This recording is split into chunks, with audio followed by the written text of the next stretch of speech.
kids comics. Silverhaired Bronze Age babe here, yakking about her comic book collection, and today another episode of Women's Libbers from Space. This story is from World's Finest number 233 that came out in 1975.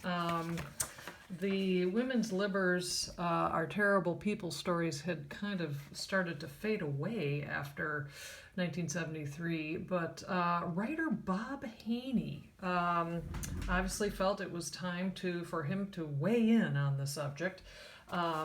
And it's a little bit of a surprise, although given, I did a video a while back about how Bob Haney treated Wonder Girl in a Teen Titans episode, and I'm thinking Bob Haney had some issues relative to women. But anyway, this story, I'll tell you why.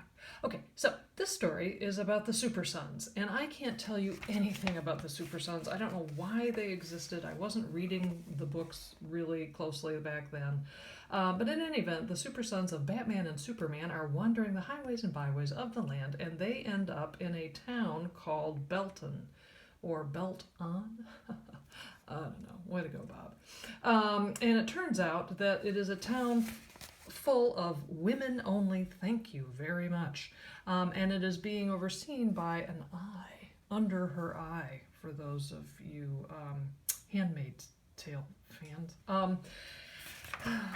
It turns out that the men are not allowed because the women are all under some kind of spell that can only be broken if men touch them. So they do not let men touch them, and if any men wander into Belton, they are immediately put into jail. One of the women in Belton actually dies a sad death while trying to clean the gutters, and because they're men, they're not allowed to go help. So she fell and she died, and it's too bad. And then they were put in jail. Now, two of their jailers, these two gals, are feeling a little bad about it. They're having second thoughts about how they're treating other human beings, and it's like, geez, this isn't making sense really, but I don't know, she says we ought to. The Super Sons escape from the jail, and they are... This is one of my all-time favorite panels of anything. They are making their way through a swamp in order to see the leader of this gang, and he's sitting on his hand.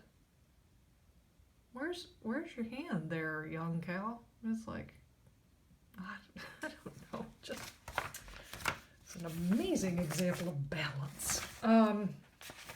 So it turns out that here is their leader, this big eye. But still, these two gals are like, I don't know, I just don't know. It just doesn't seem right.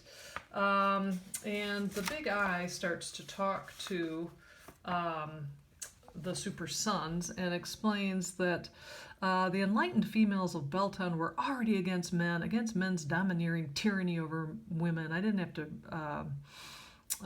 persuade them of anything.